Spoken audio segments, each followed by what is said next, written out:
In 1948, a single film took a big risk.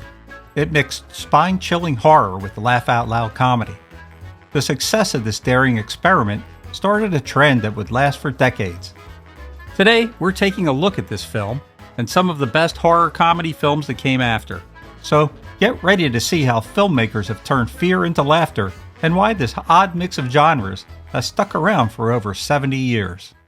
Fantasy, sci-fi, horror, rerun zone. Abbott and Costello meet Frankenstein, 1948.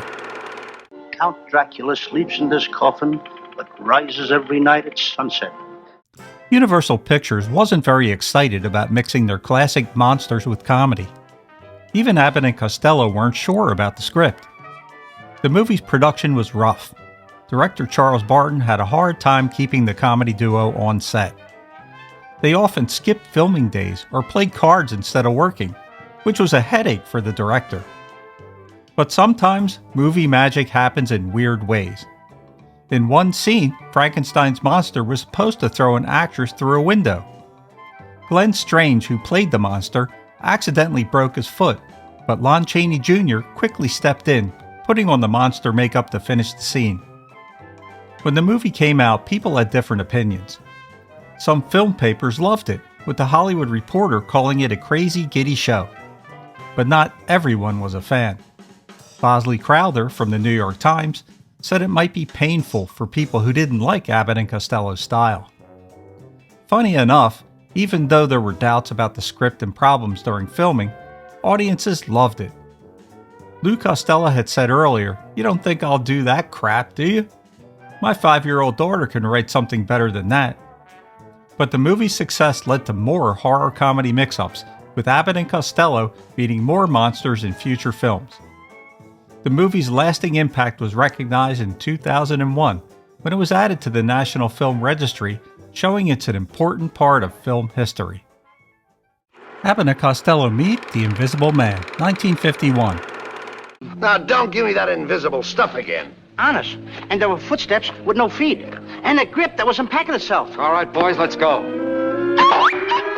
Abbott and Costello's second monster movie, where they meet the Invisible Man, came out almost 3 years after their meeting with the Frankenstein monster. This time, the comedy duo worked with an invisible boxer, mixing slapstick humor with cool special effects. Stanley Horsley, whose dad was a film pioneer, created the special effects. He used optical tricks and practical effects to make the Invisible Man seem real, improving on techniques from earlier movies. These effects blended humor and horror seamlessly throughout the film. The story follows Lou Francis and Bud Alexander as they help Tommy Nelson, a boxer who turns invisible after taking a weird serum. The invisible gags led to funny situations, especially in wild boxing matches and secret investigations. The effects made Abbott and Costello's jokes even funnier, leaving audiences laughing hard. Critics loved how the movie balanced comedy and horror, and they praised Abbott and Costello's perfect timing. By mixing humor, horror, and clever effects so well, the film set a new bar for horror comedies. It influenced later movies that would use special effects to both scare and amuse viewers. Abbott and Costello meet Dr. Jekyll and Mr. Hyde, 1953. The monster's inside. The monster's inside. Well, go on inside. I'll hold the door and keep him from escaping. In 1953, Abbott and Costello tackled their first literary adaptation with Abbott and Costello meet Dr. Jekyll and Mr. Hyde. This comedic take on Robert Louis Stevenson's classic story turned the serious themes of duality and morality into a fun romp. Boris Karloff played Dr. Henry Jekyll, bringing his legendary status to the film, while joking around with the famous comedy duo. The movie simplified Stevenson's original work, making Mr. Hyde a simple brute to allow for more slapstick humor and gags. One memorable scene has Tubby accidentally drinking a potion from Jekyll's lab and turning into a mouse, leading to a bunch of funny mishaps to poke fun at horror movies. The film mixed horror and comedy well, keeping some darker elements alongside the laughs. Jekyll's actions are driven by jealousy and obsession over his niece Vicky, adding a touch of dark humor to the story. This blend of classic literature and comedy paved the way for future films that would put a funny spin on well-known horror tales. Abbott and Costello Meet the Mummy, 1954. Lou, what's the matter? In there. Bandages with eyes. The mummy of Clarice. Nobody could have a mummy like that. In 1954, Abbott and Costello starred in Abbott and Costello Meet the Mummy, their last film for Universal Pictures. This Egyptian adventure mixed classic mummy stories with the duo's famous comedy style, creating something new. The plot follows Abbott and Costello as they get caught up in a scheme involving a sacred medallion and Clarice, a mummy guarding Princess Ara's tomb.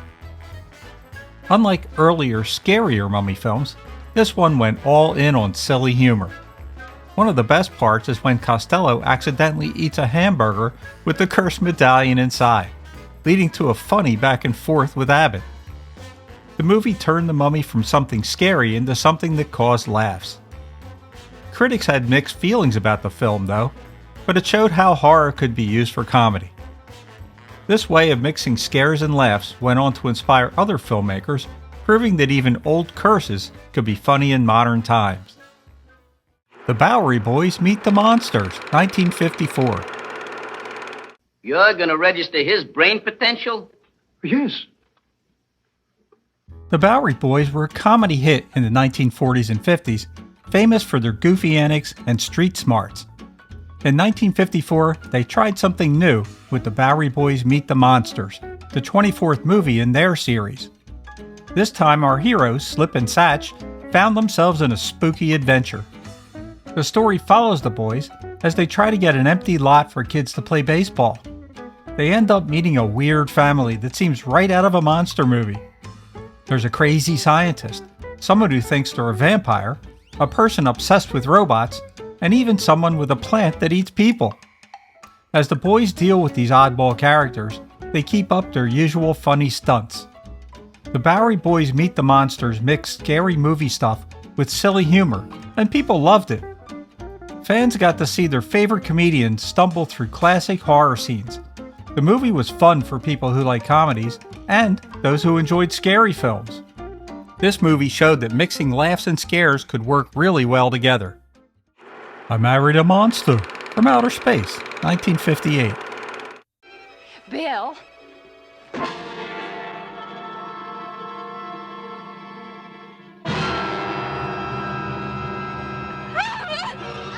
This film hit theaters as a serious sci-fi horror film. It's about Marge Farrell, who thinks her new husband Bill might be an alien trying to save his dying race.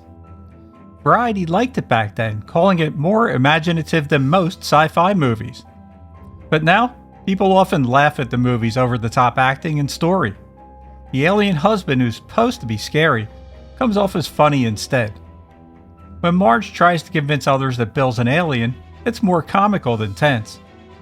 These days, fans see it as a campy cult classic. They enjoy how it mixes horror and humor, especially when it comes to 1950s ideas about marriage and society. This change in how people view the film shows that accidental humor can become a big part of why we love some of these horror movies. The Tingler, 1959. You know, Warren, you've lost contact with living people. Nobody means anything to you anymore, unless they're dead. William Castle's 1959 film The Tingler took horror comedy to a whole new level with its famous Percepto gimmick. Imagine sitting in a dark theater when suddenly your seats start buzzing during the scariest scenes. That's exactly what Castle had in mind when he spent a cool $1 million to equip theater seats with vibrating devices. The movie's premise was wild. Vincent Price starred as a scientist who discovers a parasite that feeds on fear and can only be weakened by screaming. Price, known for his dramatic roles, embraced the film's absurdity, saying the Tingler is a creature that feeds on fear, and it's a reflection of how we all react to fear in different ways. But the real star was the interactive experience. During the climax, the film would stop, and the audience would be warned that the Tingler was loose in the theater. Cue the fake fainting woman and stage nurses running in with a stretcher. It was part horror, part carnival ride. Reactions were mixed, Some viewers loved the immersive experience while others found it distracting. The New York Times critic Howard Thompson wasn't impressed, but Variety called it highly entertaining. Love it or hate it, the Tingler set the stage for future horror comedies that would use gimmicks to keep audiences on the edge of their vibrating seats. A Bucket of Blood, 1959. What's it called? Dead cat? Dead Cat? That's its name? Sure. Well, it sure looks dead enough.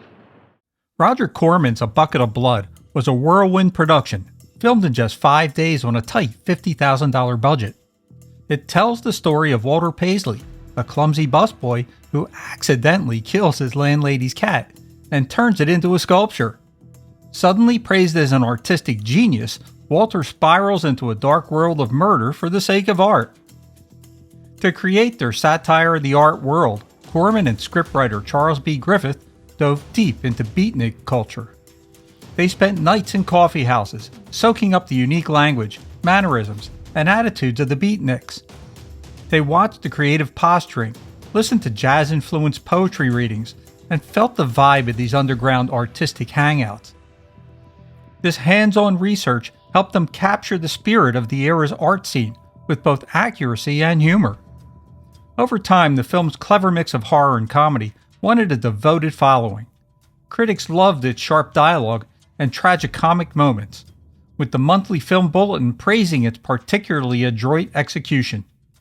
A Bucket of Blood showed that satire could pack a punch in horror comedy, inspiring later filmmakers to use horror for social commentary in their scary movies. House on Haunted Hill, 1959.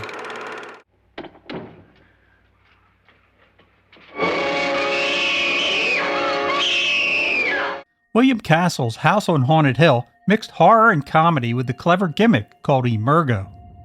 Picture watching a scary movie when a plastic skeleton suddenly flies over your head. This trick made the film even more exciting for viewers. The movie starred Vincent Price as Frederick Lauren, a wealthy eccentric who invites 5 guests to stay overnight in a haunted house. If they survived till morning, they'd win $10,000. Price brought his usual charm to the role, making Lauren both menacing and funny. He once said, "I enjoy playing characters that are a little off-center, and Frederick Lauren is certainly that." House on Haunted Hill was a hit at the box office. It earned $2.5 million, and it set a new bar for haunted house movies by balancing scares and laughs.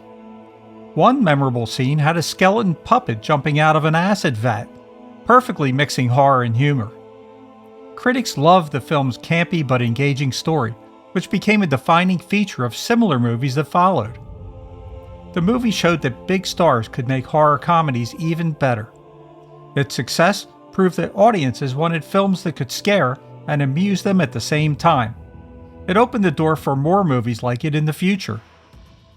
The Little Shop of Horrors, 1960. Feed me. I'm sorry, pal. I'm fresh out of blood. Talk to somebody else. I'm hungry. I don't care what you are. Roger Corman's The Little Shop of Horrors shows what creativity can do with limited resources. Corman, a resourceful filmmaker, used a quick shooting method with 3 cameras for wide shots. This let him film the horror comedy in just 2 days on a tiny $28,000 budget, reusing sets from his earlier film, A Bucket of Blood, to cut costs. The story is darkly funny. A florist helper grows a plant that craves human blood. This mix of scares and laughs really clicked with viewers, even when they couldn't hear the movie over their own laughter. Jack Nicholson, who had a small part in the film, remembered one showing where the audience was so loud it drowned out the sound. He stood at the back of the theater, amazed as people laughed so hard he couldn't hear a single line. At first, The Little Shop of Horrors was just another B-movie, but it slowly built a following, as people talked about it and it aired on local TV. Its success proved that good stories don't need big budgets, and Corman's efficient filming style became a model for future low-budget horror comedies. The 1950s saw horror comedy bloom into a genre all its own, thanks to a perfect storm of creativity and cultural shifts. These films balanced scares with laughs, often using low budgets to their advantage.